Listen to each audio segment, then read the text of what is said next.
Hello, ladies and gentlemen. So, Nostalgia Critic, or channel also actually did Spider-Man 3. And should I actually think about that? No, not really. I'm going to actually take a U-turn and actually web away and go to Spider-Man Homecoming. Previously, Spider-Man Homecoming, I think I said in some videos, is that Spider-Man Homecoming was a bit and actually watch it again. But for the sake of actually seeing how messed up that Ned was and Ganke was the superior version of him, being he's the first version of him, and then they decided to base him off of Ned Leeds, even though Ganke, given technically I wish they would have just been like Harry Osborn, Harry Osborn, Harry Osborn, Harry Osborn. Oh, look, Harry Osborn actually was in that Ultimate Spider-Man TV show, and look at what he did. He actually said, "Oh, Peter, look, I have the symbiote, and now I'm actually able to be Black Spider-Man." I told you my secret because I'm pretty sure we won't actually hide any secrets from each other. And it's like, yay! I'm like, yeah. If you did that hype for the character in the TV show, I'm pretty sure you should have done it in the freaking movie as well. But given it is Marvel that actually helped you with it and most likely did write it, whatever. But anyways, looking back on Spider-Man Homecoming, it actually is a little bit better than what I previously thought. I mean, Ned has done some messed up stuff, but the good news is that that one thing is able to actually just be I actually fast forwarded. Yeah, I fast forwarded that moment because I just couldn't do it. Yeah, I had to actually check out this DVD I got because, well, have to check to make sure that DVDs that I buy that are used are usable, and it's usable 90 to 95%. Anyways, yeah, I fast forward from that thing. I fast forwarded and I actually looked at it again to do two things. Yes, to see what Gank did better than what actually Ned did, but also the amazing parts of where. So let me get this straight. He had these powers for, I think he had these powers for like 9 months now. Supposedly, I think 9 months. Well, Peter from Spectacular Spider-Man, he had those for 6 months, and we don't really know the time of every single episode, but it's very very close. In the first season alone, he was actually able to outmatch our Spider-Man for Spider-Man Homecoming. He was able to outmatch and shows that, yeah, he's able to think while this one couldn't. I mean, via the thing that actually is like the Marvel, hey, look at this, look at this. And I think actually was in the first episode. But of course, maybe not. It's like in the first 3 episodes. Spider-Man was trying to stop this van that had both of the Electros in it. And shockers in it, and he got blasted, and he was too powerful that the freaking door came off with his webbing. Now, after that, he just decides to swing through the trees, which honorable. But let's look at what happened in Spectacular Spider-Man. Same exact scenario, but is a bank robbery. Did he actually take the hood of the car? I forgot what it was. Hood of the car, door, either way, he took it because he's able to actually stick to things. He used it and webbed the freaking vehicle, and now he is sledding using the car part that came off during him being too strong. Now, it's kind of sad looking at that being like, wow, versus, oh, I mean, it's cool that yes, you gave a homage to Ferris Bueller's Day Out, but I kind of would prefer Spider-Man being smarter, or at least go toe to toe with the best version that we have of the high school version of Spider-Man, which is of course Spectacular Spider-Man. Marvel Spider-Man is doing some good stuff too, but considering unlike the Spectacular Spider-Man series, it's able to go Saturday by Saturday, while thanks to Disney, I don't know.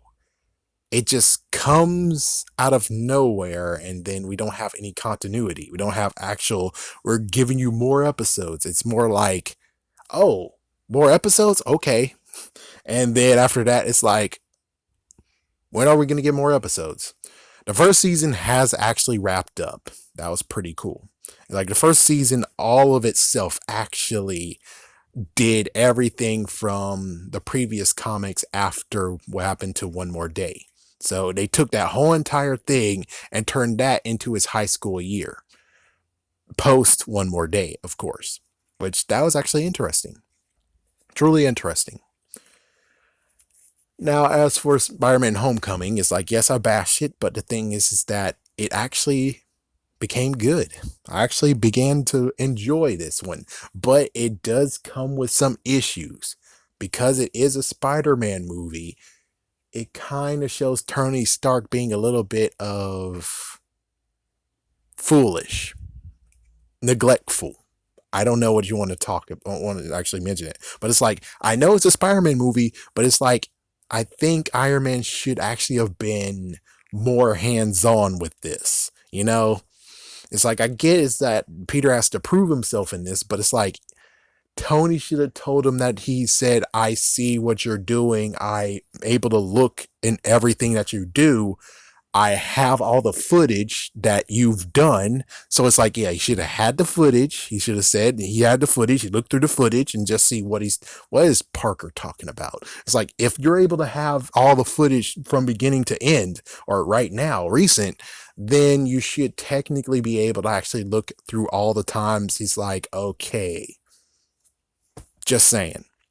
You should have already said that, hey, the FBI, yeah, I got the FBI. You don't have to do anything, but you didn't say anything about that either.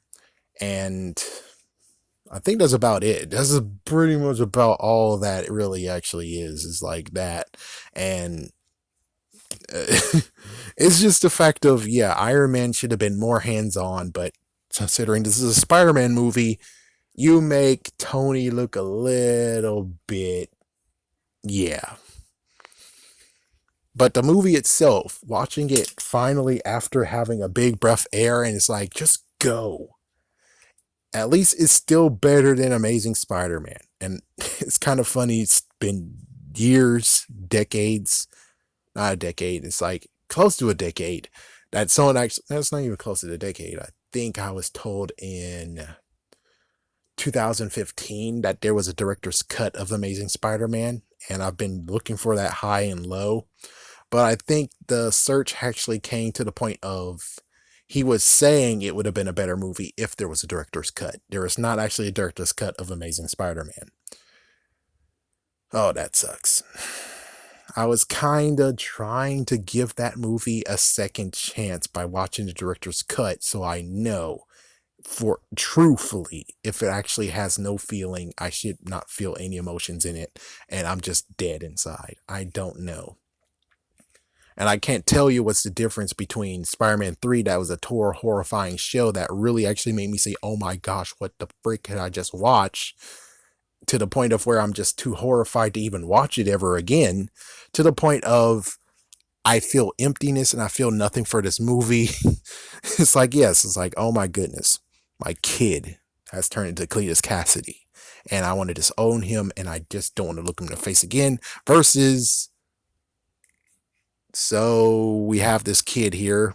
We'll say his name is Toxin. And I feel no feeling for him, just like how Marvel did to him. It's like Marvel created Toxin, and then they didn't do anything else with him after having another series for him, a limited series, and then they killed off his character. I think via Eddie Brock killed him, and then he took his symbiote, and then after that, we don't even know where the hell his symbiote went. It's like, and they have no feeling for it. They have no feeling from actually killing another person who actually had a symbiote. They have no feeling for it, but they have feeling for a few others. But for Toxin, on the other hand, the one that was reign supreme, supposed to be reign supreme, they had no emotion for him. They gave him no storylines, and they cared about the newer in quotations heroes versus him. And it gets worse for Flash Thompson, but at least he actually did a few things that's like, wow, he gave his life. While Toxin, on the other hand, aka Patrick, he just got killed. He just got killed out of nowhere. It's like nothing that actually is like, hey, let's redeem him. It's like, no, he just got killed. But at least for Spider-Man Homecoming, I actually am able to watch it without any issues. It's like, yes, I still have to fast forward through that whole party thing, but other than that, not to mention, it's kind of crazy how he wasn't able to truly keep things on lock. It's like even Liz was like able to make messed up to point of where it's like, my goodness, how in the world did you're able to just make him piece all the things together to where the Vulture now knows his identity?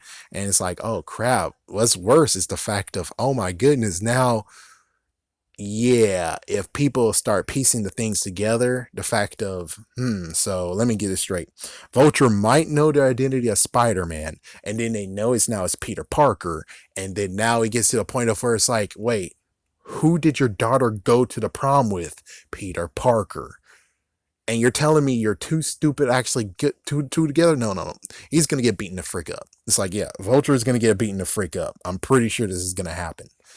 And that actually segues to the part of where I just web straight into the next topic of, even though it was supposed to be another video, I actually like the fact that Daredevil, aka Courtney Cox, is going to get a second chance. It's good. Netflix want to make sure we know they're not heroes. Well, yeah, they're not hero. It's like, I know previously in a few years ago I said Netflix is heroes, but the thing is that they said they're not heroes and they just proved it a few years ago.